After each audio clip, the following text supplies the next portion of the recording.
Okay, guys, welcome back to Let's Get Freaky podcast. Super excited to welcome back a guest that we had on very recently, but I had to get him back because what he was telling me was blowing my mind, and he's very kindly come back very quick. We've got the fantastic Mark Olly with us. How are you, brother?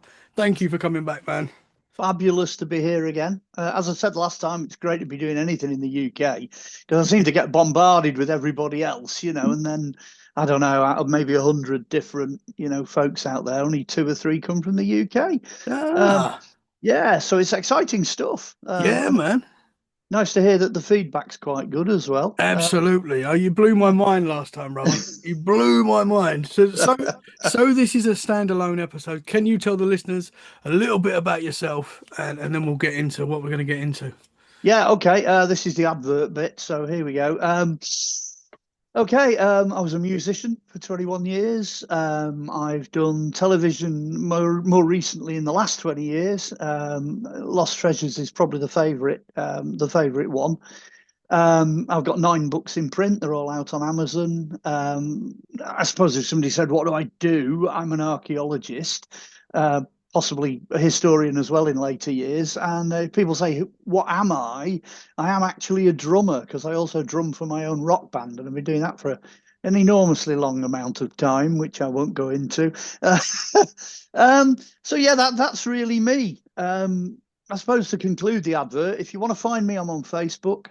Do what you usually do, come and friend me. All the books I do, all of them are on Amazon, so you can go and find them on there. And then if you want to watch any back catalogue, there's goodness knows about 30 odd hours of back catalogue on YouTube. And it's all on YouTube now. So that's me, and I'm all out there. Go find me.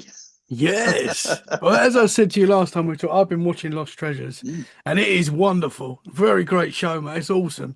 And we're starting a petition to bring it back. Hey! That's what we're doing. It's coming. It's coming. So last time we got into a few different subjects. Yeah. You go deep into many subjects. As I said before, you sent me a list of things that you are very knowledgeable about, and I want them all. Eventually, I want them all. So it's going to be hours of podcasting, hopefully, with me.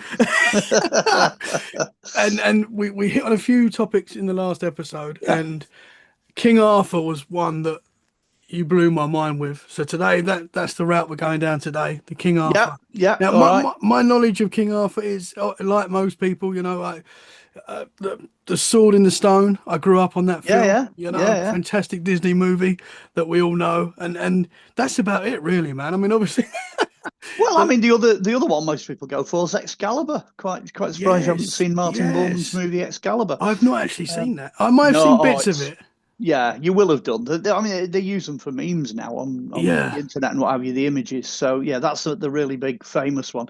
And more recently, I think the most recent one was something like King Arthur brackets the true story, and that was what Keira Knightley and whatever his face was doing that one. That's probably the one that people have seen most recently. That one actually is not bad.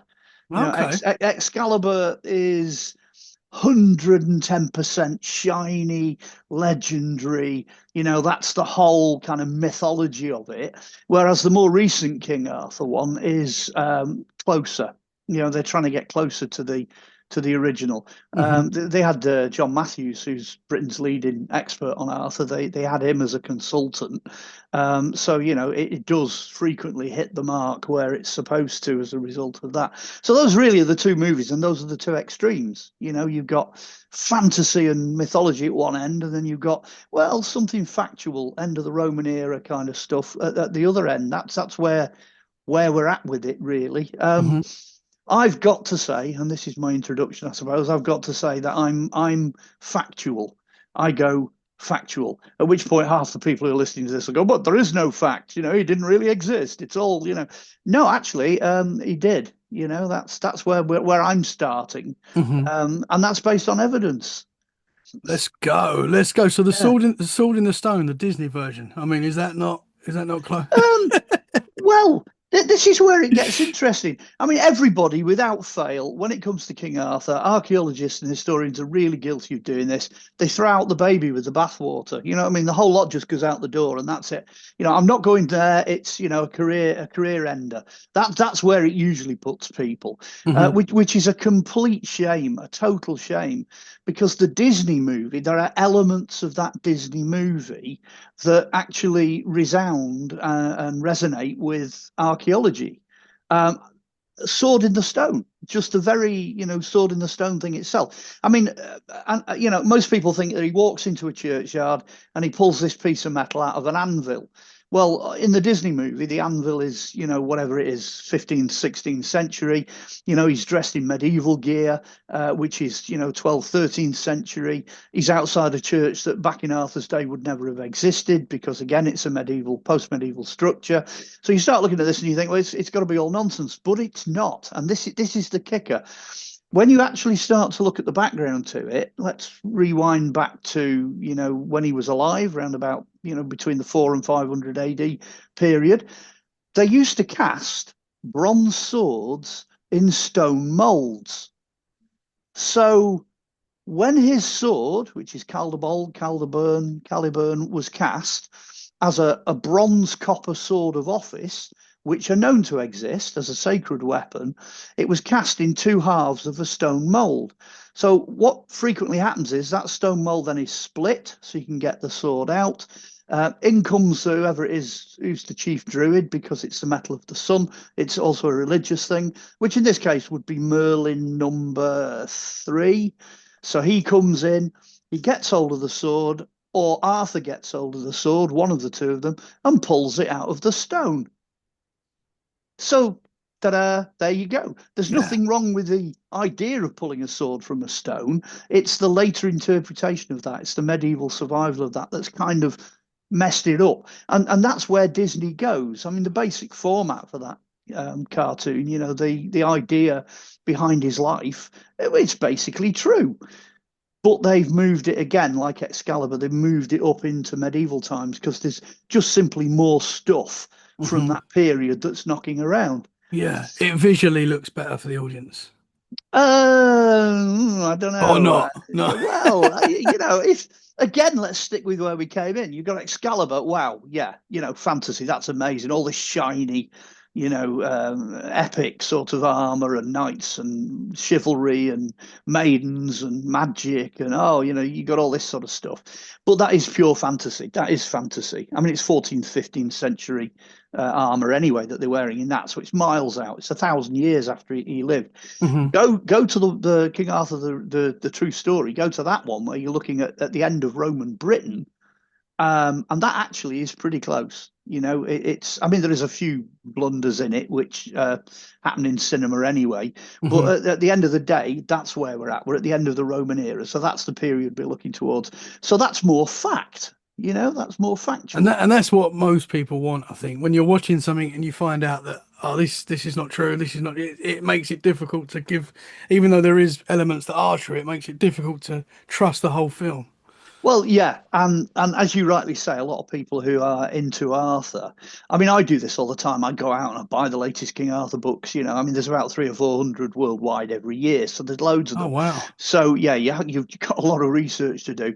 And I've got to say, 80, 90% of them are either fantasy or nonsense. What I'm searching for, as you say, probably what your listeners are interested in, is the truth. We just want to get back to something resembling what Arthur would have known. Hmm. Um, which is interesting because I have to admit the oldest surviving Arthurian thing that we've got, which is in the sort of the Welsh records, is probably written between 8 and 900 AD. And the oldest poem, based on the language it's written, might take us back to maybe at the earliest 600 AD. But he died in 539.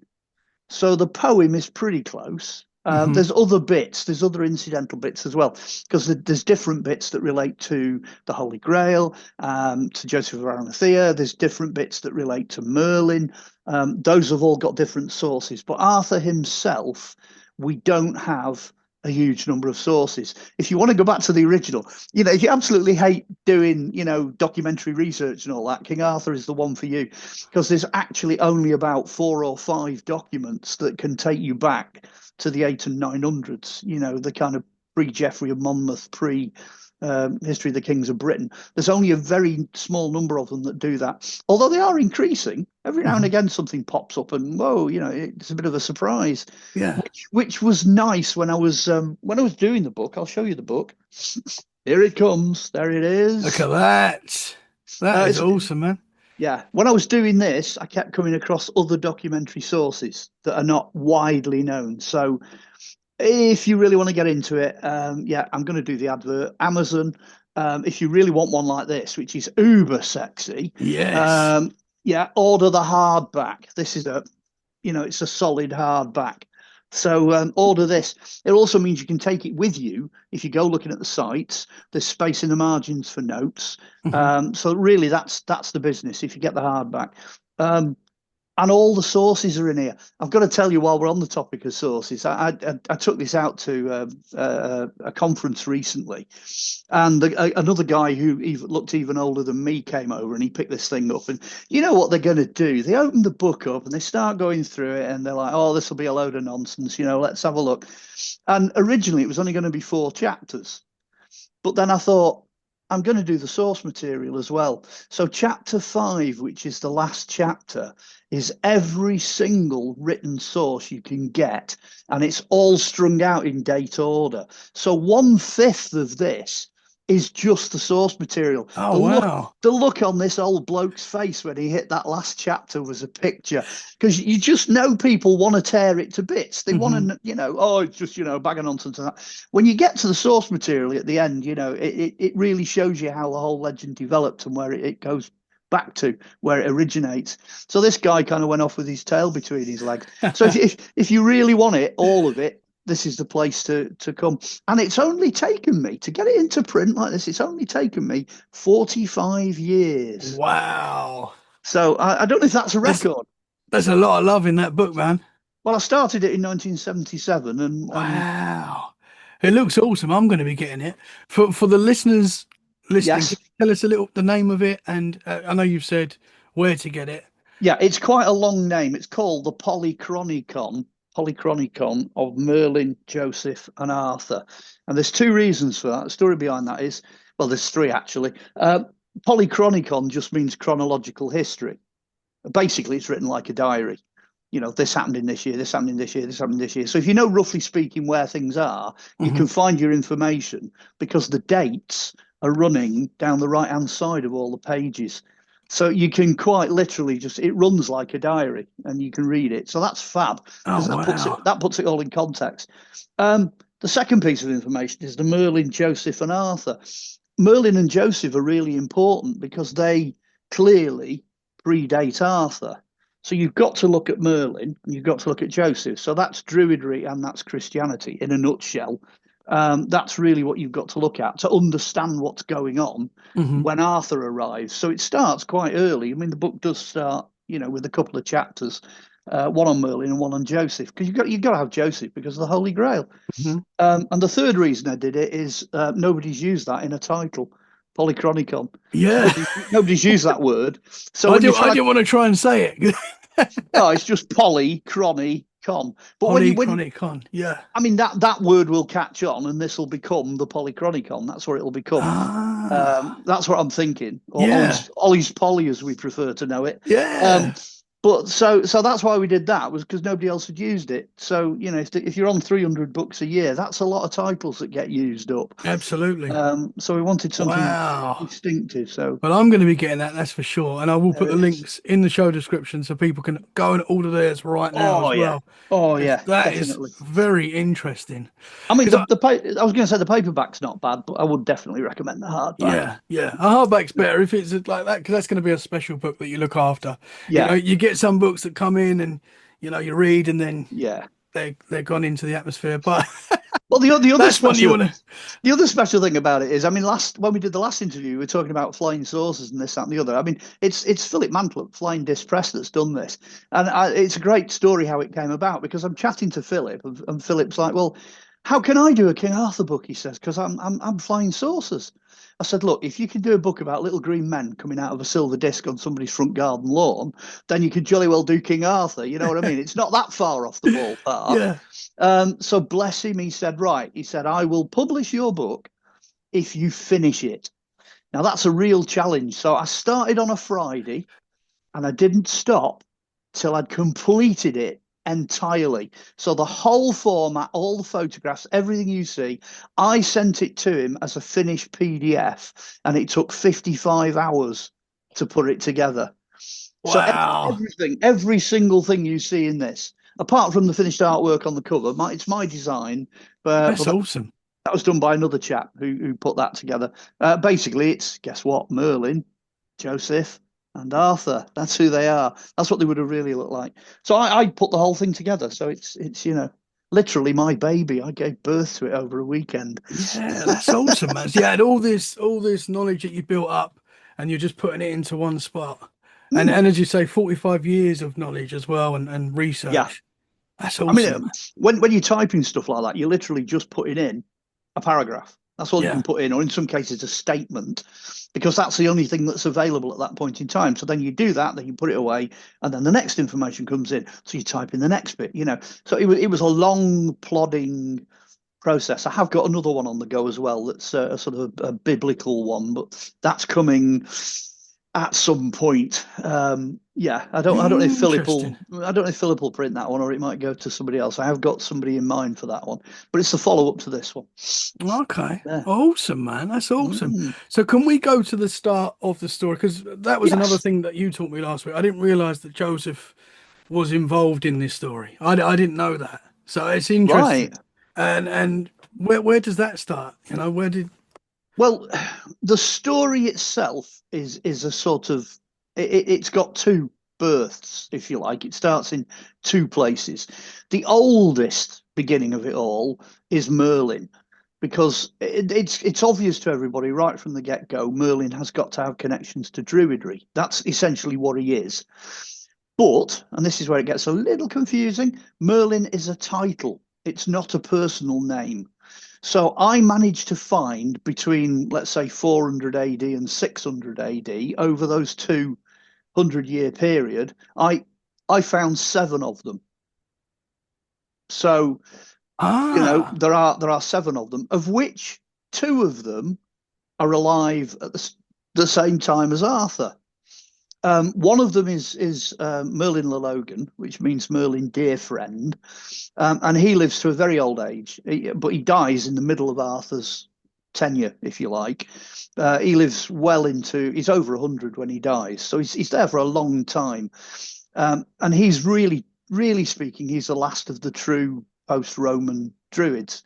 And then the next one, Merlin Willett, is Merlin the Mad. He lives into his 80s, but when it all goes south and everything falls apart and the Celts are losing and the Britons are Arthur's dying and everything's falling apart, he literally goes nuts and he dies in madness. And then there are just one or two after him. There's a couple of Merlins, one up in Cumbria, another one in Ireland, one in southern Scotland, and then it all fizzles out. So as a title, it was effectively wiped out by the Anglo-Saxons. It wasn't something they wanted to continue or, keep going. But when you look at the Druids, they go all the way back. I mean, talk about standing on the shoulders of giants. I mean, they have a religion that goes back 3,000 years at this point, mhm. 2,500 BC. So it's a long-standing thing. But the kicker, one of the biggest keys, is in a Roman quote where they say that they were Pythagoreans, and some of that Greek stuff has survived. So we've got like Pythagoras wrote the golden verses. So I put the golden verses in so that in the book you can understand where Merlin's coming from. You can literally, it's like a description of Merlin, but it's on a religious, emotional, personal level. It's a great description, and it's been lost. The golden verses, it's vanished. It's something people seem to have forgotten about. So it's in the book. Number two, Joseph. Like I said, I kind of exploded heads with that. The reason you've got to put Joseph in is that you have to clearly identify what a grail is. Now, in terms of what has been identified as a grail and what we've still got kicking around, I've got 27 of them. Now, a grail, okay, by brutal definition, is either something that originated at the Last Supper, Jesus' Last Supper, or something that originated at the crucifixion. Now, there's a lot of arguments. I mean, there's certain other authors have said, it can be anointing containers, it can be this, that, and the other. And there's a lot of arguments over other grails. But strictly speaking, if you were around 1,000 years ago and you wanted to know what a grail was, it's either Last Supper or it's crucifixion. So once you know that's what it is, you can then start to look for the grail. Now, this is fabulous. I'm going to get technical on you here. Let's go. Sangreal, sangreal. Everyone's like, yes, it's this French term for, blood royal, and it's all this, descendancy of Mary and Jesus had kids and, it's a womb and it's a, forget all that. That is complete nonsense, right? It's rubbish. It is essentially the cup that Christ used at the Last Supper. That's what it is. But when you start looking at that, you realize they're stone bowls. They're using stone bowls because they are, ritually clean. So they're allowed to eat, as people connected to the Hebrew Judaic path, they're allowed to use stone bowls, of which there are quite a few. Sangreal is actually Viking. It's a Viking term. It's what was written into Arthurian legend because sang literally means the in capital letters, THE, capital letters, sang, it means the. And a graal, that word graal, comes from the same root word as gruel. And what it used to be was a type of porridge, grain-based porridge, that was given to Vikings on long voyages, and it was sent round the ship, and they all ate it, from a stone bowl. That's what it means. It was simply a term, a pre-medieval term, that means, you've got wine in one and you've got bread in the other. That's what it is, grain-based. And that's what a sangreal is. It's the bowl. Now, the bowl is obviously the cup at the Last Supper. That you can narrow it down linguistically to that bowl, which at the moment, I think I'm right in saying, is in a church in Spain. Now, the reason we know that, is that in 2012, I think it was, there were a couple of guys over in, I'll keep these short, these stories, a couple of guys over in Jerusalem. They're doing a bit of research into Church of the Holy Sepulchre and records that have been built up in Jerusalem over the years. Most of them they're all written in Arabic. So it's very specialist. The people who are doing this, by the way, speak Spanish. So they're Spanish people looking at Arabic writing, which makes sense when you know how much connection there is between Spain and, the East. And the Arabs and what have you, Islam and what have you. There's a huge connection historically. So they're going through these boxes and they pull out a receipt. And it's the receipt, the shipping receipt for the Grail from the Church of the Holy Sepulchre. And it tells you that it was handed over to the Templars, which are referred to as Romans. It was handed over to the Templars during the Crusader period for protection. After it was kept outside the city walls, it had been moved for protection so it didn't get destroyed. It was handed over to them. They got on a ship and it was sent to Spain. Now, at this point, you're thinking, well, oh, that's a bit far-fetched. Guess what? They found a second receipt. And on the second shipping receipts, it says Saladin got wind of this and requested that a tiny little piece of this sacred cup be sent to him as a cure for his daughter's illness. So they literally, the Templars being what they were, took a little scrape off the corner of this bowl, popped it in an envelope, sent it off by courier to Saladin, and it cured his daughter. So he kept it in the royal treasury. Now, it's funny because this particular cup, which is protected by the Grail Knights over in Spain, they're still there in this church, has a little chip ground out of the side of it. So when you start, the details start stacking up. And this was the bit we were missing. We were missing how it got from, Jerusalem to wherever it is now. That was the bit we were missing. And I think it's called the Cup of San Isidora or something like that. It's called, this one in Spain. So they knew that cup existed and they knew there was one, over in Jerusalem. They just hadn't made the connection. What is interesting, though, is that in Jerusalem, they had two. They had the cup of Jesus and the cup of the apostles. They're both very similar and they are both known to still exist. But the real big one, the really important one, is the one with the bit, took out of the lip. That's the important cup. And they Wow. still exist. So if you want Sangral, the Grail, if you want the actual Grail, the cup from the Last Supper, 2,000 years later, it's in a church in Spain. Whoa. Now I don't want to give too much away because it's in the book, right? It's Yeah. all written in my book in detail and Yeah. all the Can you stuff. can people see that? Is that like on show in the church? Yeah, yeah, you can actually once you get hold of the book. Actually, I will tell you what it is. I'll try and find it in the book. Once you get the book, you can Google it. There's actual photographs of it online. Let me just see if I can find it. Wow. Oh dear, let's try and find my Grail section. You see, normally if I know this is coming up as a topic, I'll stick a bookmark in here because there's just a lot to remember. Yeah. Um, Yeah, man, it's incredible. Like the right, let me just see. I'm in the Grails. Let me just have a quick look here. Um, oh, there's all kinds. You've got to bear in mind, like I said, there's 27 of these. yeah. Let me just see if I can find the right one. We're nearly there. Nearly there. Ah, dun, dun. Have you seen it? Have you been over there and seen it yourself? No, I've not been over there. Let me just have a look. Here we go. Holy Chalice of San Isidoro, also known as the Grail of San Isidoro or the Chalice of Donoraka. Um, that's what you're looking for. Um, I haven't given any details on its location, but you can. Yeah, it was kept at the Church of the Holy Sepulchre in Jerusalem. It was known as the Cup of Christ or the Cup of the Apostles, which they used to celebrate Mass after the resurrection of the Lord. The second cup vanished, but the first cup is for sure that one. That is definitely the cup. Yeah. Wow. I won't go into the story of its discovery because we'll be here all night, but it's that one. Go and look it up. It's there. Interesting stuff, man. I'm So just seeing, go on, I'm just seeing if I got a photo of it. Go on, carry on. when did Joseph first come over to like the UK? When was Right. that? Well, this is important background for Arthur because it informs the geography.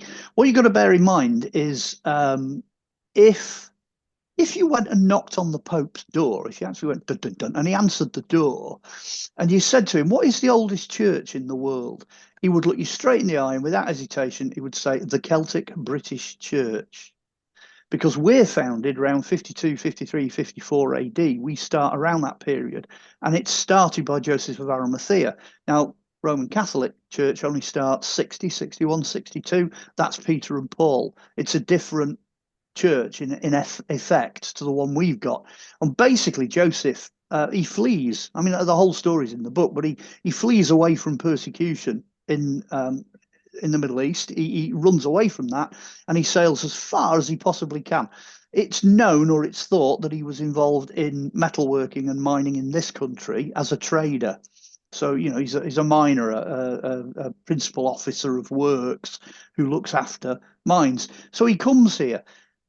The important thing is, though, that the original stories don't say Weary Hill. The original ones say Wirral. They say Wirral Hill. So we know that he landed on the Wirral. Now, the Wirral at this point is an island, and it's just off North Wales. It's away from North Wales, broken by the River Dee. Makes perfect sense at this point because the number one biggest Roman capital city in the Western Empire is here, and it's Chester. So if you wanted to come here, that's exactly where you'd go. That's where you'd head. When you start to piece the geography together, there is actual physical evidence for him landing on Bidston. And again, it's all in the book. Can't go into too much detail because we'll be here forever. So if you want to look for the Holy Thorn that flowers white, you want to look for Joseph's original chapel where he kept the Grail to begin with, you'd be looking on the Wirral. That's where you should be looking. And there's enough evidence to say that's where it was. That also means when he then decides to found his proper church, the circular church, and move the Grail and bury himself there and possibly bury the mother of Jesus there as well, that is in North Wales because he comes across into North Wales. The original Glastonbury in all the records is in North Wales. It's Llangollen. The original circular church, which I'm going to nail my colours to the mast, I think is Valley Crucis. The Grail Castle is Dinas Bran. Castle Corbenwick. That's where the Grail Castle is, and that's where the Grail was kept for a while because there's a tiny chapel up there that it was kept in. And it all revolves basically around North Wales. And when you know that, this is Arthur's territory. When you look at the original legends, you look at the place names, you look at the people associated with it, they're all in North Wales. So once you start piecing it together, it's some pretty big jigsaw puzzle pieces come together, Yeah. and it gives you the location. It tells you where everything's taking place. So Wow. that's why Joseph is so important, because once you know that that's where everything originates, you can then start to fast forward, if you like, 400 years and have a look at what Arthur would have known as a legend in his day. Hmm. So, like Parsifal, the famous story, Wolfram von Essenbach comes out with Parsifal, states very, very clearly that Parsifal is Welsh. He's a Welsh knight. So all the quests and everything that's taking place in Parsifal and the Templars that he keeps meeting and people like that, it's all happening in North Wales. That's where it's at. Wow, man. So if you're a fan of Glastonbury, I'm sorry, I've just ruined it for You're blowing my mind, brother. Blowing my mind again. The going to the Merlin, you. Yeah, because that's wild as well. That you say there were seven of them that you found in that period. Is that right? yeah, That's yeah. I mean, wild. I think the first, I'm trying to remember the names now. I think the first one is Taliesin, Merlin Taliesin. The one that follows him is Merlin Ambrosius. The one that follows him is Merlin Le Logan. The one that follows him is Merlin Willett. The one that follows him then is another one that I can't remember, but he's up in Cumbria. And then you've got at least another two, one over in Ireland, one over in Scotland. There's two up there. And you can see the progression of these, as they develop. Hmm. And basically, it's whoever was the number one, wisest, most outstanding, most brilliant of all the Druids in Wales, because it's very much a Welsh thing, post-Roman thing. They had the title of the Merlin. They were the Merlin. Interesting. Interesting. Because obviously Merlin is normally portrayed as like a wizard, so that makes Yeah. a lot of sense. They've got power and yeah. Well, actually, Interesting. what he probably looked like is let's see if I can get him, that character there. Yeah. And that's based on a burial of a very similar character in France. So archaeologically, that's pretty much what he looks like. Let me just see if I can find the actual photo. Don't you love it when it's low tech? That's how we roll. That's how we Yeah. roll and let's get freaky. I mean, at the end of the day, I could be putting these photos up online, but I don't quite have the Yeah, technology to do I that. mean, and as well, it's good that people get the book. Oh Uh, yeah, yeah, there he is. There's Merlin. I'll have to go to the other side to do this. So there he is. That's whoa. So that's that a, so that is it's an like a actual Romano period French tombstone of a wandering druid. That's the whoa. actual tombstone. So that pretty much what he would have looked like. Would have been something like that. There are a few others. There are a couple of other sort of druidic depictions. Hmm. One just wears a long robe. Another one looks like a bit like a Roman soldier, but not quite the same. So you get the idea. I mean, Merlin Ambrosius, the second one, Ambrosius is Uther Pendragon's dad. Hmm. So Ambrosius is more of an extremely wise and clever warrior, whereas Taliesin obviously was a poet. So you can see they're different. They have slightly different roles. Interesting, man. So as I say, my knowledge is Yeah. very limited on this. As I say, Sword in the Stone is about as far as it goes. Yeah, But, well, it's but good. You're asking the questions the yeah, listeners are going to be asking. yeah. So yeah, I watched a quick YouTube video yesterday on the first time that the mainstream will say that Merlin popped up, and yeah. this was I believe it was in a poem that was written by a king. I don't know if it was 100 years after Merlin had passed, and it was talking about Merlin. It wasn't about Merlin. No, He was talking about something else, and he referred to someone else as like Merlin or something. Is that right? no, you've confused two things there. There's Ah, there's there's, there's a brilliant poem. This is the one I actually quoted at the beginning when I said round about maybe 600 AD. And it's this socking, great big long poem. I wouldn't encourage anyone to wade through it. And it's singing the praises of this warrior. This warrior is probably, He-Man, real kick-ass warrior. And it gets right down to the very last line. And the last line is clearly bardic humor, because the last line is, yeah, this guy was absolutely fantastic, but he was no Arthur. That's it. That's it. That's your one. That is, yeah. And you've obviously reminded me now. Yeah. That's And, what and I was. and at that point, of course, all the listeners would be like, "Ha, that's really funny." You know what I mean? This guy's brilliant, because a lot of the poems were recited in front of the warrior themselves. So clearly, this Wow. poem, this brilliant fighter has had this wonderful poem, and Yeah. everyone's going, "Yeah," they're all giving him toasts at the relevant moment, and then gets to the very end, and this bard just wades in with a, "Guess what, mate? You were no Arthur." And at Wow. which point the whole room would have just fell about laughing, because they're all familiar with Yeah. Arthur. But that's within a generation or two of his death. Yeah. And Yeah. also in 542, the volcano Krakatoa erupted, and it just obliterated society. It obliterated everything. We've got no records for anything after 542. There's this yellow plague hits, and we get all kinds of problems. So you have to come out of that as well. You've got to recover out of this, global catastrophe. Hmm. But still, they still remember Arthur. He still gets his name checked. The Wow. Merlin one is a kind of an "oh, by the way" comment. That's in one of the Welsh annals, I think, and it's actually an older bit of poetry than the annals referring to Arthur. Merlin comes up first. He's got the oldest poetry date, so you're a bit later. You're in the 700-800s with the Welsh poetry. But again, it's just a block where it just describes Merlin and then carries on like Hmm. everybody knows who he was. Wow.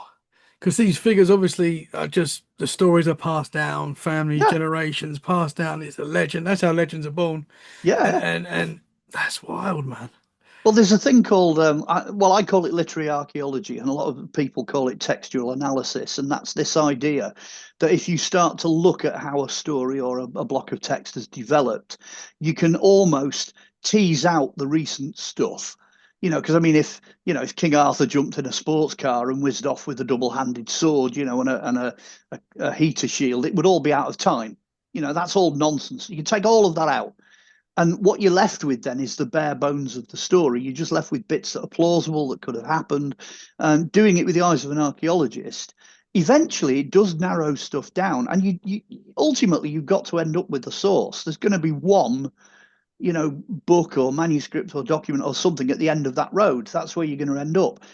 And that's the two documents we just talked about. They are the start, if you like, of what we've got. It's not been helped by Henry VIII coming in and dissolving the monasteries and wiping all the libraries out. And then 100 years later, you've got the English Civil War. Cromwell comes in and does the same. That hasn't helped. Hmm. And actually, the age of printing, there's a lesson. There's a lesson in the age of printing, because if you control the books that are being printed, you control the information and the narrative that then survives. Yeah, And we've got the same thing happening now online. You've absolutely. sucked all the material online, and now you can pick and choose. What Yes. survives and what doesn't. It's the same process, but 500 years ago, Hmm. and that's why we've got so little for Arthur. We've got so little for Robin Hood. We've got so little for so many other characters. We've lost so much of it. Yeah. That Henry VIII was a bit of a rascal. Yeah, Some say I look like him, which I don't know how to. yeah. No, I I wouldn't, can't- wouldn't know how to tell. Some people say I look like Merlin, and I don't know how to take that either. Uh, although I tell you what, this beard's coming off before Christmas, though. Fed up with all the Santa Claus jokes Yeah, about me. oh yeah, it's coming. It's coming very It's soon. coming. Coming in thick and fast, man. I Ah, feel your pain. yeah. So when does the where does the story of Arthur that we know Yeah. begin? Well, once you got the background bits in place, and once you kind of understand, the pagan religion side of it, the Christian religious side of it, which are huge, because obviously they both combine. With Arthur, you've got, Romans go home, so you're in a different time period now. They go home in 410, 411, 412, which Merlin sees happen in his youth. So he sees the end of the glory of Rome, in Britain. And that's why he's so keen through the story to try and rebuild that, and bring Arthur back as a Roman lord. Arthur is born in 483 AD, and he's an interesting character. That's probably worth giving you some background. Uther Pendragon and Ambrosius were actually fighting in France. And Uther is instructed to bring Ambrosius's bride from a local king to get married. And Uther falls in love with this particular bride and never delivers her. He never ends up giving her to Ambrosius. It becomes his own bride. That's Arthur's mum.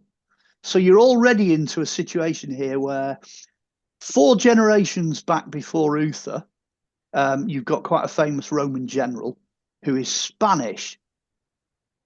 Then you've got Uther, who's a quarter Spanish, marries Igraine or Igern or whatever you want to call her, who happens to be at least 100% French, Northern French. So by the time you've got Arthur, he's a Heinz 57. He's a mixture of different DNA. So the idea, the concept that we've somehow got this pure Celtic, warring, hero champion, that's wrong right from the get-go. That is not right when you look at his family tree.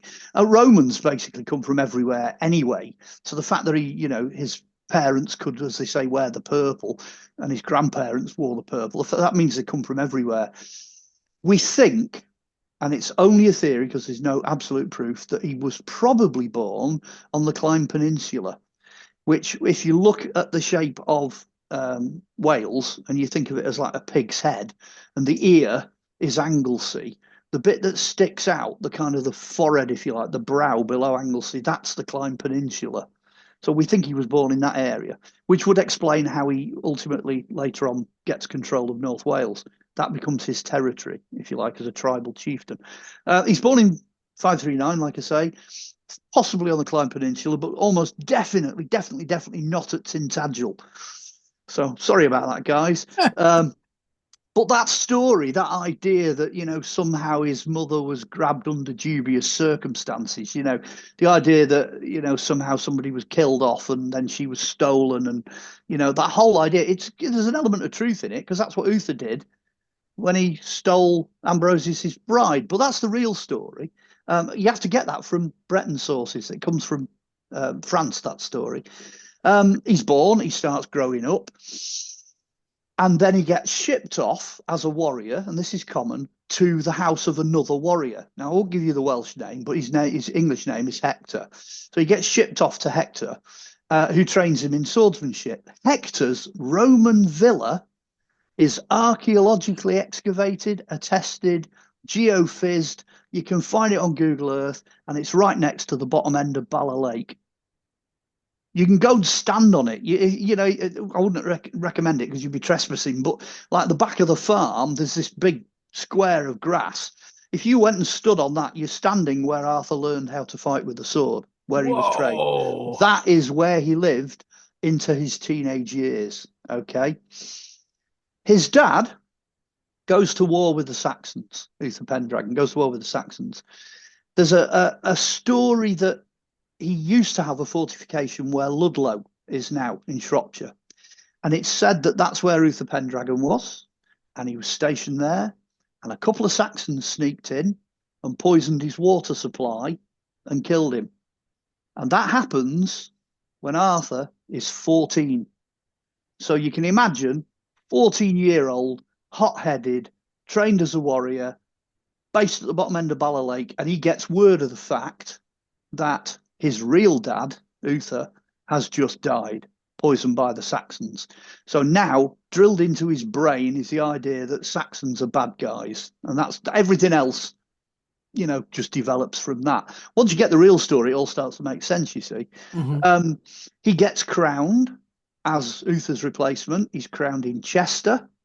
There are at least 4 other sword-bearing nobles at his coronation, and he's crowned at 15. I think I'm right in saying it's 5. What would it be? Anyway, it's early in the 500s. He's crowned. The Welsh record it. The Welsh have records of it, and they even have the names of the nobles that are there at his coronation. So really, he becomes. It's perfectly feasible for Celtic warriors to start at the age of 15. They were fighting as young as 12. 11, 12. They were proper fighters. In fact, the Romans got a bit brassed off with this because they used to attack villages and they'd face up against the Celts and they'd have this massive ding dong with all the warriors. But then, if they managed to get through the warriors, by the time they hit the village, it was the women and children then that started fighting in the place of the warriors. And the Romans actually wrote, they said, the last thing you want to do is come face to face with a Celtic woman because she will beat you down with her fists rather than give up. Wow. So, these people are solid. They really kick ass. Hmm. Anyway, he then starts putting his kind of his force together. There's a thing called, there's a Welsh story called Pa Gur. And when you translate it, it means, who are you? And it's the idea that Arthur and his warriors turn up at this Iron Age hill fort somewhere, probably on the Clyde Peninsula. They turn up at this hill fort, and hill forts have holding areas in front of them. So, like the whole group, the whole warrior band would come thundering into this holding area and be confronted by this enormous wooden fence with a gate in it. On top of the fence is the guy in charge of finding out who these people are. And he shouts from the top of the fence, he shouts, "Who are you?" All the people in this warband then have to answer. They've all got to go, "Hi, I'm Arthur, son of so-and-so, son of so-and-so, and my heroic deeds are this." Then it moves on to the next one. "I'm Gawain. I'm the number one knight, and I do this, that, and the other." Unfortunately, we've only got, I think, the first 7 or 8 of the knights, and then the document breaks up. So we haven't got the complete warband. There's probably 260 plus knights, but some of the main ones are in there. Bedivere's in there, Percival's in there, Gawain's in there, Arthur obviously is in there. So we've got a few of them. There's a couple as well that are in Welsh that you wouldn't recognise. There's one called Working. Anyway, there's one in there in Welsh that turns out to be Lancelot further down the line. But anyway, they're all in there, and they basically all recite the history. So that is really, in a nutshell, the beginning of the story of his knights. He gathers this war band, and they all go off and they do all these things. And that's his beginning. That in a nutshell is what we know of his first sort of 15, 16 years of existence, and it perfectly fits what we know of the archaeology as well, Hmm. which is one of the key things with this book. It's not. I'm not writing it as a mythologist. I'm not writing it as a folklorist. I'm writing it as an archaeologist. Hmm. Hmm. So Yeah. there's a few choice side routes that I go down in there as well. Yeah. Well, as you say, Which this is 45 years of work. Yeah, You're yeah, picking up all sorts and putting it into one piece. yeah. It started off as a movie script. Oh I was wow. in an amateur movie club in 1977. I did this thing called King Arthur Seasons of the Mind, and I had to do all the research for the background of it. Finish it up about, I think it's about 22, 23 minutes long. It's only a short Super 8 thing. Um, but as soon as I started doing that, I just got hooked. I just never stopped. Yeah. So I Yeah. actually started my Arthurian quest, if you like, at 15. So I just kind of carried on and carried on. Interesting. And Yeah, man. yeah. Yeah, it's fascinating stuff. So, Mm. so do we know the whole life cycle of King Arthur? Do we know like can we put his whole life out there, Well, or are there parts missing and things like that? there's good news and bad news. The bad news, let's get the bad news out of the way. Um, there's a historian who was alive at the same time called Gildas. Now, Gildas, some of his work has survived. So we know him. We know archaeologically who he is. We've got Gildas's family. We know where he was. He was in North Wales. Gildas had a brother called Whale, and Arthur ends up killing Whale in a duel over a woman. At which point Gildas spits his dummy, and apparently he was writing, are you ready for this? The life story of King Arthur. All of it. So he's got this book right in front of him, the life story of King Arthur. Arthur kills his brother, so he takes the book and he throws it in the River Dee. Whoa. Oh, so that's bad news. That's really bad news. So all the fine detail, all the really nice, juicy bits that a biographer would have done, has ended up in the River Dee. It's been thrown and destroyed, and that's the end of it as far as Gildas is concerned. The good news is quite a lot of other people at the time started writing down snippets, bits and bobs.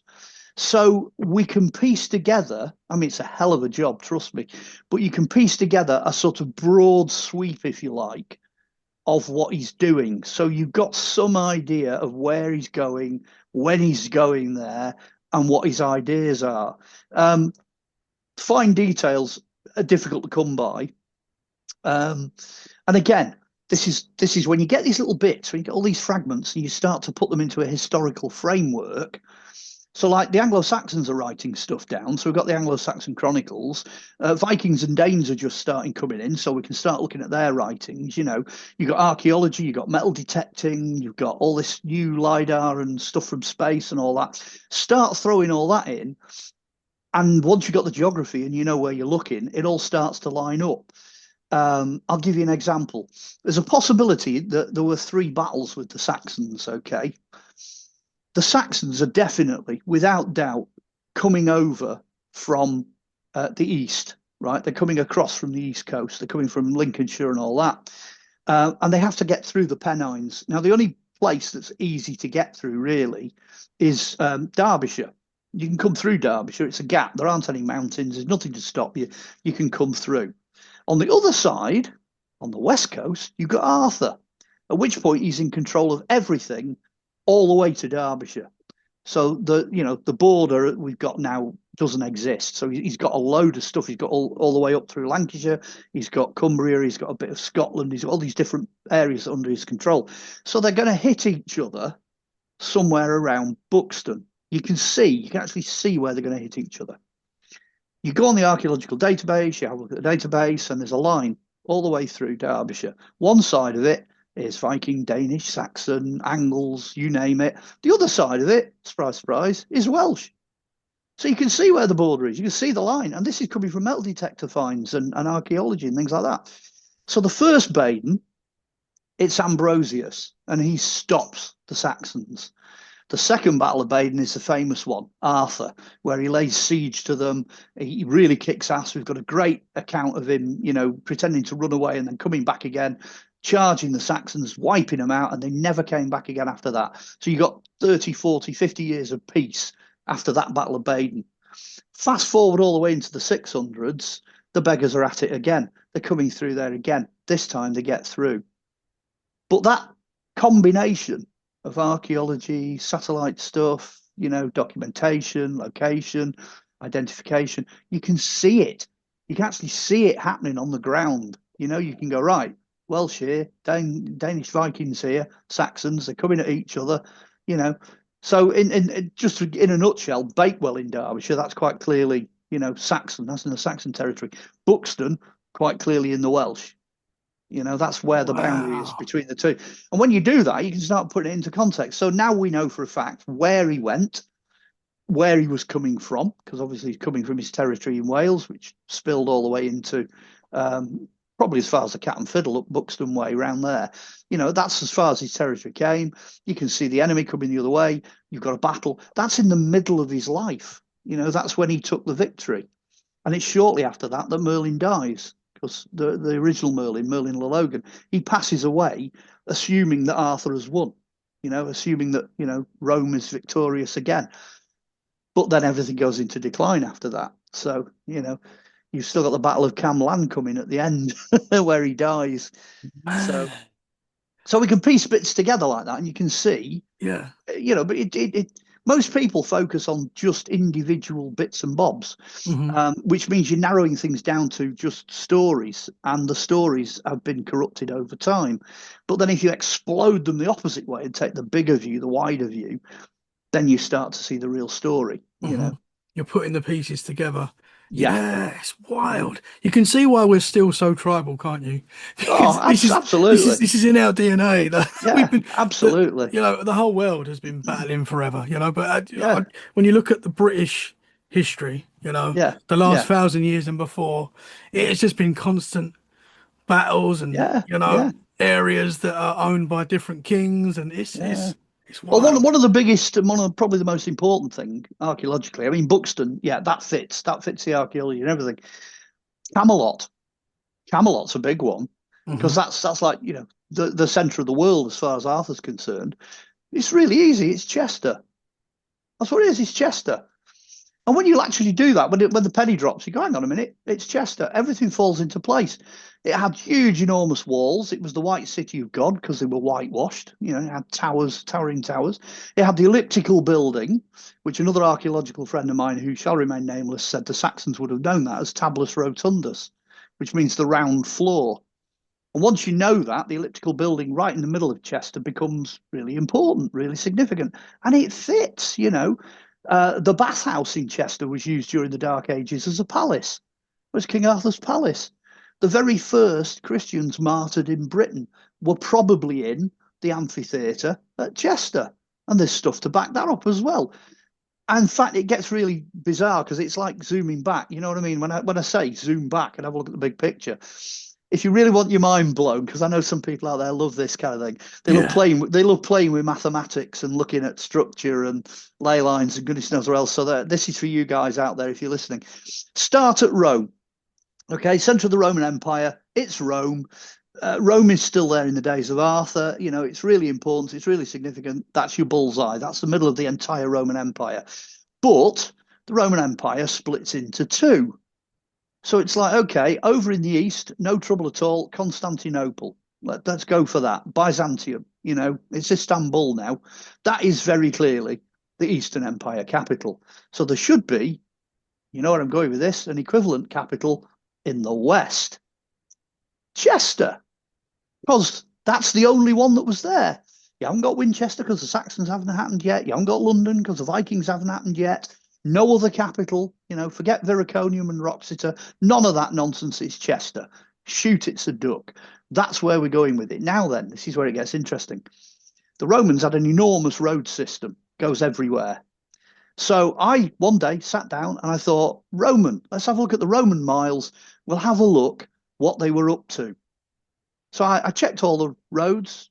How long would it take to get to Istanbul and where Istanbul is, and how long it would take to get to Chester and where Chester is. And they are both virtually the same geographic distance down to just a couple of Roman miles. We're not talking about, we're talking about almost the same number away from Rome Wow. in opposite directions. Wow, Now, man. honestly, that's like a throwaway comment. I just put that in the book as an observation. It's just a paragraph, but what an observation. They knew what they were doing. They knew exactly where they were going. Yeah. As you zoom out, you end up with it's bang in the middle of the island Britain. It's bang in the middle of the three biggest military zones. It was intended for the invasion of Scotland and Ireland, so it unites everything. It's bang in the middle of where you would expect to find it in the Western Roman Empire, the same as you do Istanbul in the Eastern, and it's the same distance away from Rome. Wow. Was you like the first to figure that out? To put that I don't out know there? any. I don't know anybody else that's figured that out. That is Yeah, I wild. don't know. And obviously, you need the technology, you need the archaeology, you need the information to be able to do it. Yeah. And when you imagine that, obviously the Romans adapted things, they adapted roads, they put other capitals in, they did this, that, and the other. When it was decided in the 70 AD period to put Chester there, it might have actually been the same distance. It could potentially have been exactly the same. Hmm. And with geography, obviously things move, slightly. So, but as far as I'm concerned, near as damn it, that's what they were up to. That is exactly what they were up to. So that's Wow. why Arthur chose it. I mean, in Welsh legend, it actually does tell you that that's what Chester is. It's Camelot. Hmm. Wow, man. Blowing my mind, brother. So, do we know where Arthur's story ends? Yes.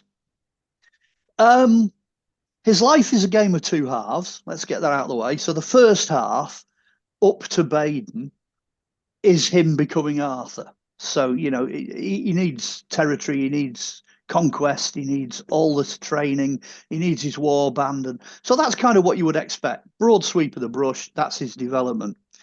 Once you get past the Battle of Baden, it then becomes quests.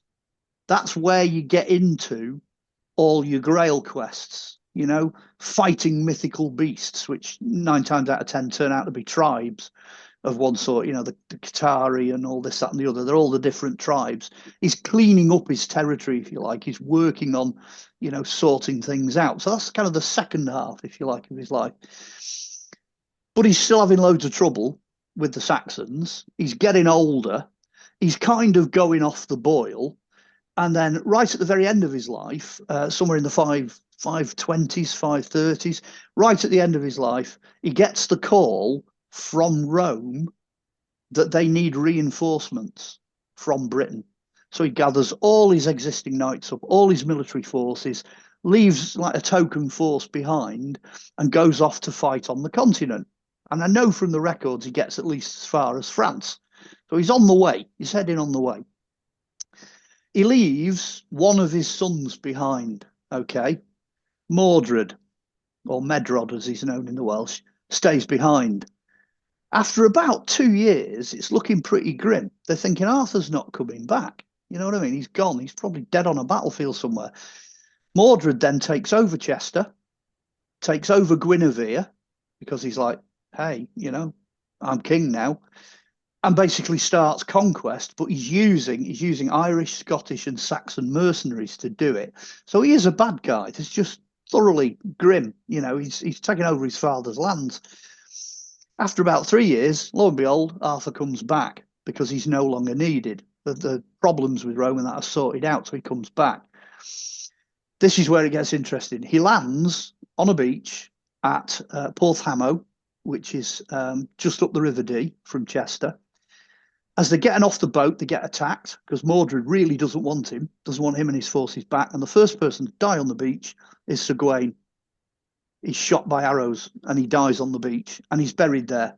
So his burial site was known right up to the Norman period. They knew exactly where he was. It's a bit vague now. Arthur then gathers his forces and marches to Chester. When he gets to Chester, it's empty because basically Mordred's filled his shorts and run. That's basically it. He's gone because he knows he's in trouble. Guinevere also realises she's in trouble because she's let the side down. She flees up to Scotland. Her family live up near Edinburgh, and they don't take kindly to her betraying, Arthur and the situation and what have you. And she's executed up there by wild beasts because they're Picts. So she's a Pictish queen. She's taken out up there. Arthur then goes on the march. He follows the Roman road system, which takes him out of Chester. He's chasing Mordred the whole time, takes him past Bala Lake, takes him down the top of the mountains down to Dolgethly. Now, Dolgethly was a port, and it's thought that that's where Mordred was heading to get Saxon reinforcements. He assumed there were ships there in port. When he gets there, there isn't any. So he swings round, carries on heading south, and he ends up at Arfon Gamlan, which is still there, Camlan. Arthur goes over the top of the hills, drops down and heads him off, cuts him off. So in the valley, there's a battle, and it's the Battle of Camlan. Now you can go there because the battle site is recognised. There's actually a battle site trail. You can walk round it. There's a monument that tells you that's what it is. The farmers for hundreds of years have been pulling human bones off it as well. It's never been farmed. It's like a dead zone. They have a big bust up. The last two fighting on the pile of bodies is Arthur and Mordred. Arthur puts the sword through Mordred as Mordred's spear hits Arthur. Now, the Saxons poison the weapons. So Arthur is now dying. From that point on, from the moment he gets blood poisoning, he's dying. Mordred's dead. Interesting footnote, he had 7 sons in total and quite a few daughters, and all the sons were dead by the time he was dead.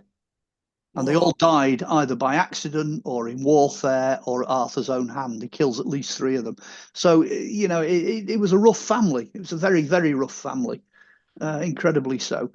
So at this point, the only person left is Arthur. So they decide they're going to take Arthur back. Now, this is back to his own territory.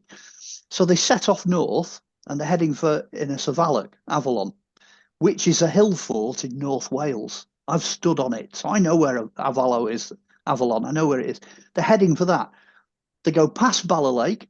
They will have pulled in at Hector's villa. They will have stopped there. Guess where Excalibur is? the Lady of the Lake story. It's in the bottom of Bala Lake. So that's where Excalibur. I don't think we'll ever get it back because there's about 2 miles of mud in the bottom of there. Hmm. But that's where it gets thrown into Bala Lake. They carry on. They finish up at this hill fort in North Wales. It looks like he's going to die, so they put him on a boat. Now it depends on which story you read. It's either three.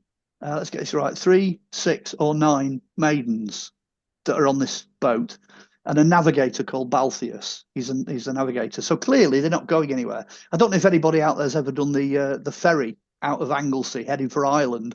You do not want to cross the Irish Sea. You don't want to go across there. So a bunch of women in a sailing boat are not going to go anywhere. So they go down the Dee, come out the end of the Dee, go round the Wirral, which at this point, remember, is the sacred island. They go round that.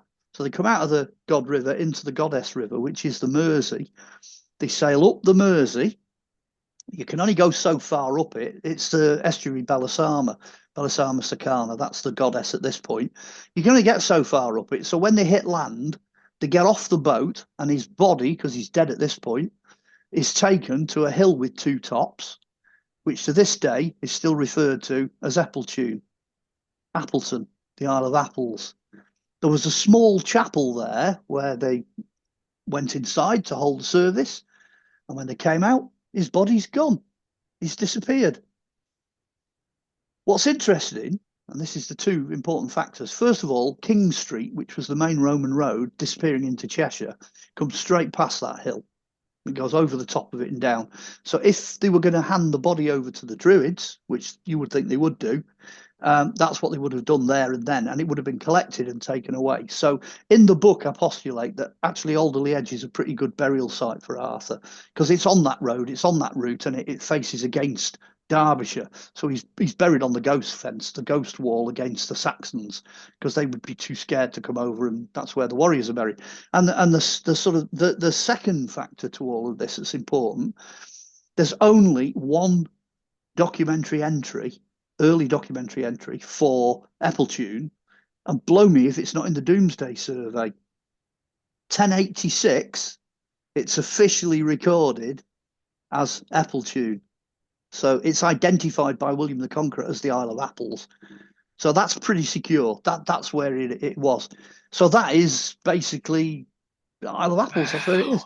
And it all fits. All the place names, the documentary evidence, the geography, the archaeology, it all fits. And that's how he went out. But it's interesting because Merlin actually says nobody's going to know where he's buried. You're never going to know. You're never going to find out. Blow me, he dies in 539. And like I say, 542, massive volcanic eruption. The whole world goes to hell in a speedboat. So there's no records. Nobody knows where he is. Wow. Fascinating stuff, man. So that's how he went out. That's kind of the end, if you like. That's the end of the story. I mean, do we know how much of Britain he was ruled under him? Do we know how much he... Well, that, again, coming back to William the Conqueror, I mean, what you've got to understand is Vikings have a hero culture, okay? They love heroes, absolutely love them. So, like, the Danes had not really picked up on Arthur. The Welsh had not really picked up on Arthur. He was just a local noble to them. They hadn't really picked up on it. As soon as the Vikings get here, because the Vikings start talking to the Welsh, they're like, whoa, this guy was a proper, kick-ass hero. In fact, there's proof of this as well. Otranto Cathedral has a mosaic, and it shows Arthur in the mosaic riding a goat. Now, this is the oldest depiction. It's from the 1080s, the oldest depiction of Arthur in the world, and he's sat riding a goat. Now, people have not understood that because the goat is Viking, and it's Heldrun who serves mead to the warriors in Valhalla. So they've put Arthur on the back of a legendary goat because he is worthy to serve mead to all the warriors in Valhalla. So he's top of the tree. So that tells you what their attitude is. So the Vikings then elevate him. So remember, Normans are just Vikings. They're Northmen. That's what they are. So this is where you get all of the Geoffrey Monmouth, History of the Kings of Britain, you get all the Arthurian legends, you get the Grail quests, you get all this is coming out of the Normans, who are essentially Viking. Now that's the missing piece that I put back in the book. You've got to somehow get from the Romano-British stuff and the early Welsh stuff, you've got to get from that to the sort of Walt Disney suddenly exploded massive superhero version that the Normans knew. Well, the filter in the middle, the bit you're going through, is the Vikings. You have to get through the Vikings to do that. I don't know of any other authors that have done that or attempted that. So that's unique to this book. But it then makes sense. It makes sense out of all of it. That's how he ends up all over Britain. You end up with people saying, well, he gave us land, this abbey's got a charter signed by King Arthur, he gave us land. And it's all down south, Tintagel comes into the frame. You end up with Glastonbury. That's where Glastonbury gets its claim to fame from. It's King Edward and Eleanor find the body miraculously, down there, and all this, that, and the other. All that, I mean, that's been proven as nonsense. Even Time Team proved that as nonsense, That's where all that's coming from. It's gone through the Viking filter, and they've turned him into a god, a lesser god with a small g.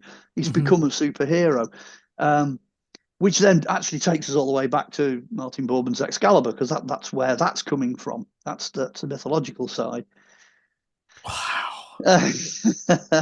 Wild, man. So but interesting. hidden in it all is the truth. You can Yeah. still tease it out. You can still get at the truth. Yeah, yeah.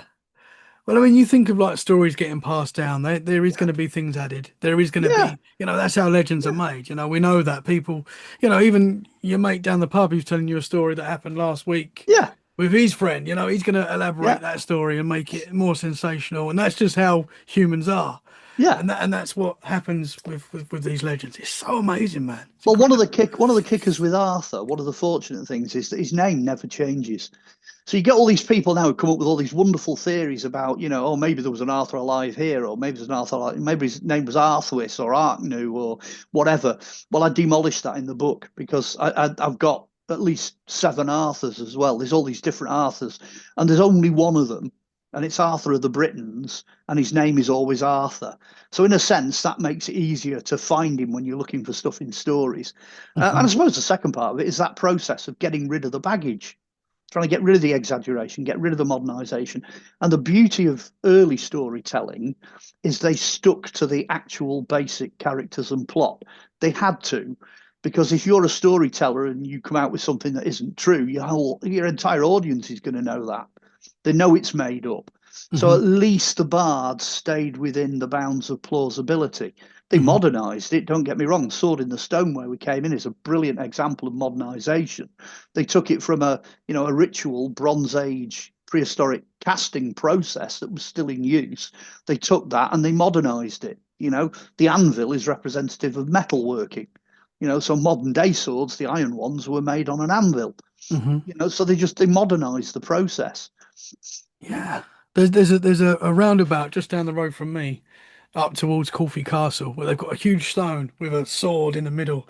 Oh, I So, know that one. Yeah, do you know that? I Yeah, know so that. Yeah, I've seen that. Yeah, awesome, man. Yes, I mean yeah, it's embedded in our culture, and it's yeah, it's it's so interesting, man. And Corfe Castle was obviously William the Conqueror as well. I believe yeah, he, yeah, he yeah, was yeah. he lived there. Yeah, he did. And while we're on the subject of swords, most people don't realise when you're on archaeology, when you're doing archaeology, if you find a causeway, so let's say I find a medieval, wooden trackway running over waterland or whatever, they were still throwing swords in right up to the 11, 12, and 1300s.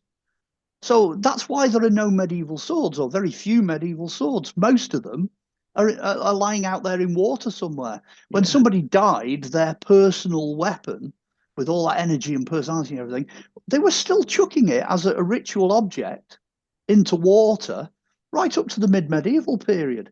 It didn't stop, it didn't suddenly stop at the end of the Bronze Age, Hmm. because we get to hear about all this Bronze Age archaeology. We get stuff coming out all the time, Bronze and Iron Age. That's popular, but what people don't realize is it didn't stop. It carried on. Do you think it's possible that there's other legends like King Arthur, other figures that are in our history that were probably that impactful as well, that have just been completely forgotten and lost because it's so hard, because obviously this started with a poem, and obviously Yeah, we've built around that. But if you don't find that poem, it's a complete, you may never know any of this. yeah, we do. We do know that we've lost quite a lot. A lot of the Viking legends, I mean, Beowulf's a classic example. there's a microscopically small number of Beowulf documents that have survived, Hmm. and we don't really have the full background to that story. It's just an isolated story, but clearly everybody knew it. The other classics, Robin Hood. I mean, they've been fighting over whether he's been a real character or not for years. So I did a book on the lifetimes of Robin Hood. Fortunately, that one only took me 4 years. And when I got to the end of it, I decided, yes, he really existed. Oh In wow. fact, I've stood on top of where he's buried. So, it's like that's another one you can go get on Amazon, by the way, because I've digressed. Wow. Um, Yeah, Life awesome, and man. Times of the Real Robin Hood. So there's another one where there's been loads of these stories kicking around. He was virtually obliterated by printing. The only stories you could get were on broadsheets, and they were like popular, myths, if you like, that were produced. You could buy for a penny or whatever, penny dreadfuls they were known as. You could buy these broadsheets in the 16 and 1700s, and most of it is nonsense. Most of it's been, like you say, expanded, and it's here, there, and everywhere. And but the original documents, obviously, which are medieval, the very, very few of those have survived. I think I can only think of one, and that's the annals of one of the castles up there. So, like you say, these people that do these wonderful things, and most of them are lost to us. They're gone. Yeah, yeah, it's sad in a way, but it's also exciting in a way because it gives us, we can search for these treasures, and It gives people like me something to do in our spare time that we don't have. that's what lost treasures is all about, and that is Well, yeah, people yeah, love that. It's yeah, fascinating. Robin Hood. I know we're not going to do Robin Hood today, but we could do Robin Hood maybe sometime in yeah, the future. That'd be amazing. yeah, totally. Was that in Nottingham? Obviously, that's in Nottingham. Is that where he was No, buried? no, No. no. He was only in Nottingham about 3 days. Oh wow. Oh, we've got to do a Robin Hood episode. I'm just going to leave that as a cliffhanger. Oh Everyone in Nottingham now is going to be going, no, no! no. Stop him! That's why. Oh man, I've got to ask you: do we know how Joseph's journey ended? Do we know? Is that? Um, as far as we know, I mean, we could sort of go. We're backtracking now, really. I mean, we've got a better record for the end of the Merlins than we have really for Joseph, even though the Merlins are older.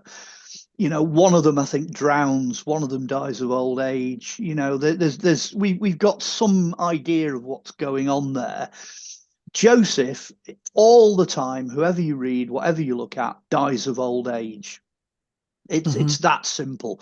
But the important part of his story, and it's in my book, is the fact that he dies in his circular church in North Wales.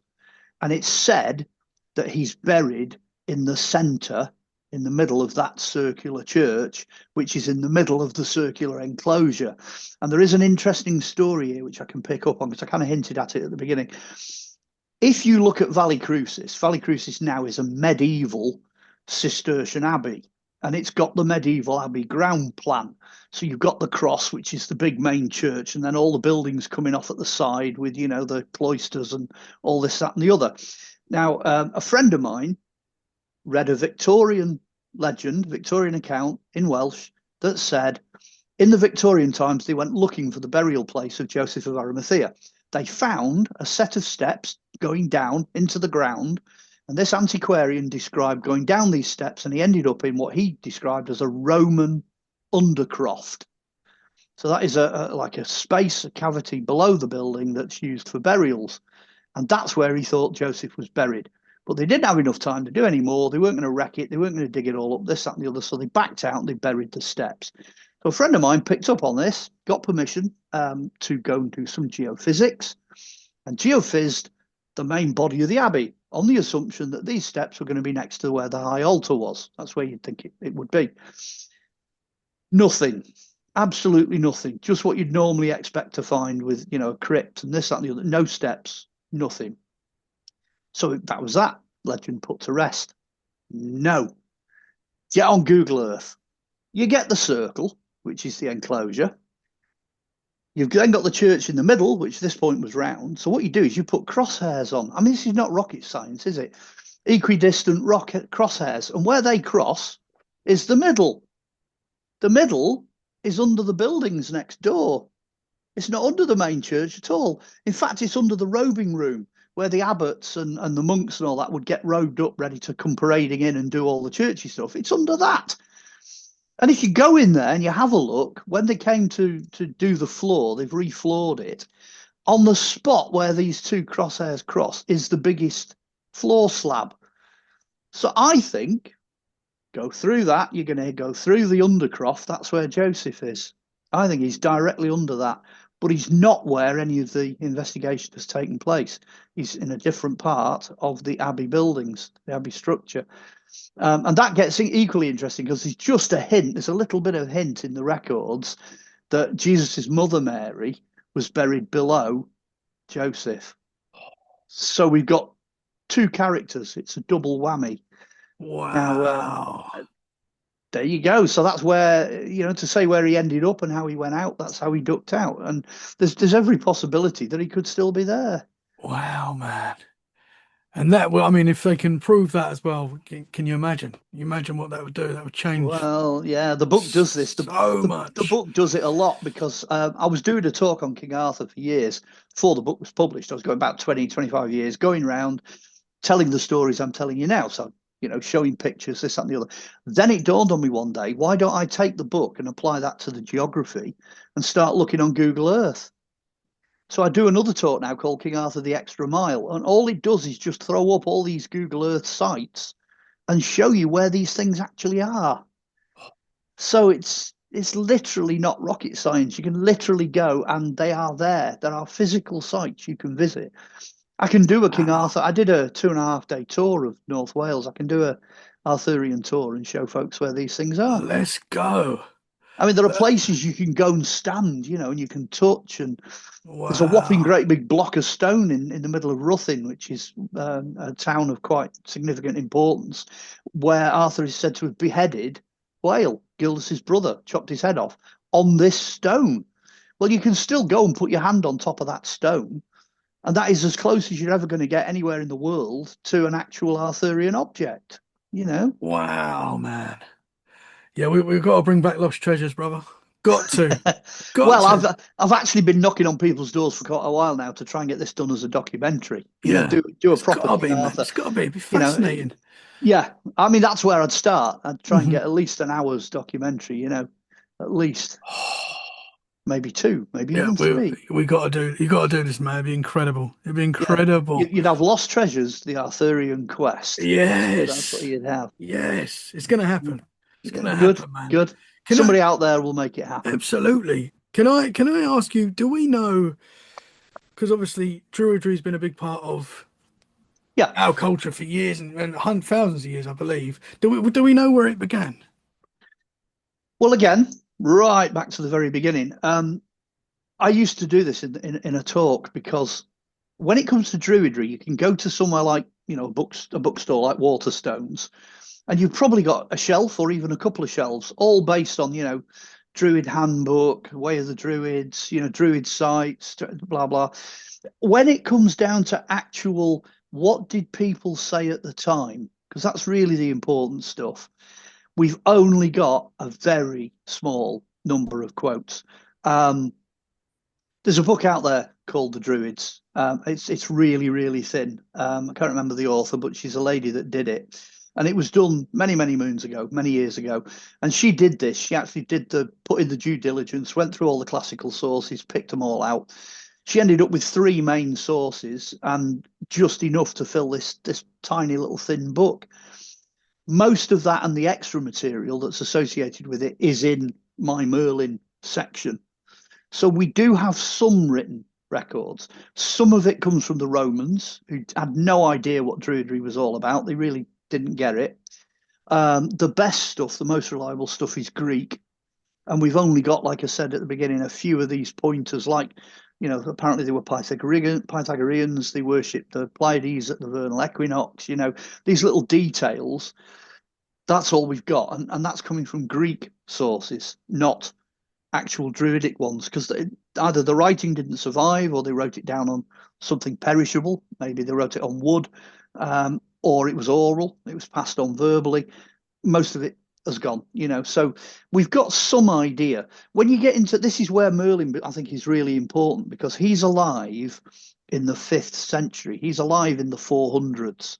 And at that point, we've got surviving Pythagorean documents and manuscripts. And I mean, the golden verses that I put in here, chances are Merlin read them. That's the connection. There is enough material hanging around for us to be able to say what the end of Druidry looks like. The beginning of it, it's lost in the mist of time.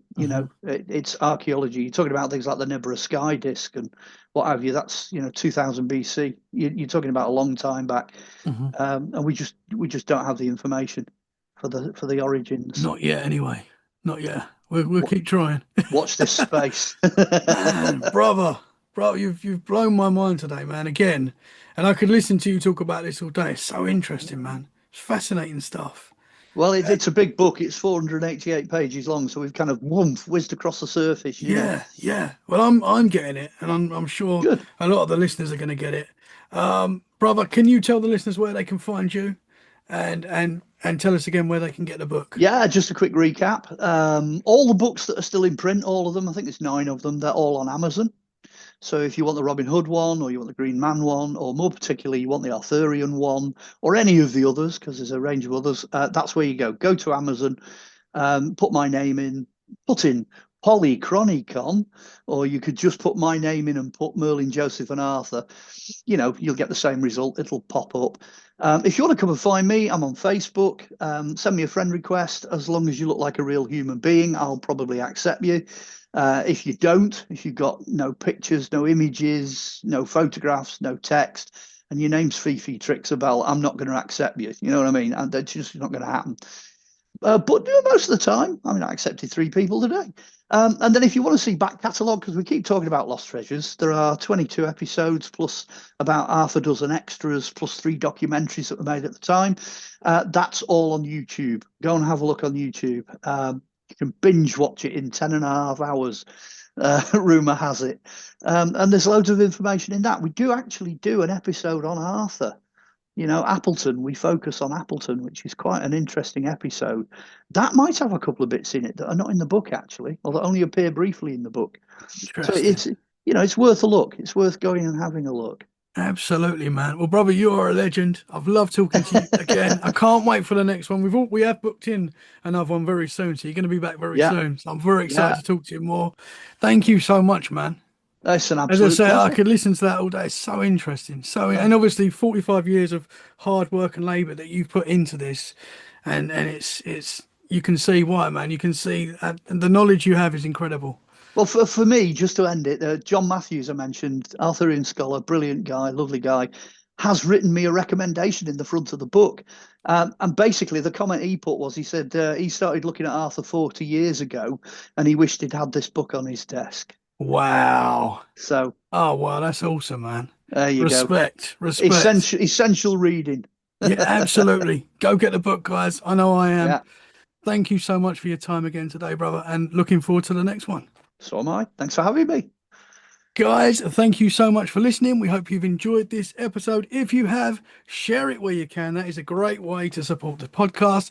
And we'll be back very soon for more freaky conversations. In the meantime, stay safe and keep it freaky. Bye for now. Thank you very much, sir. There we go. Fabulous. Thanks for having me. Hey, we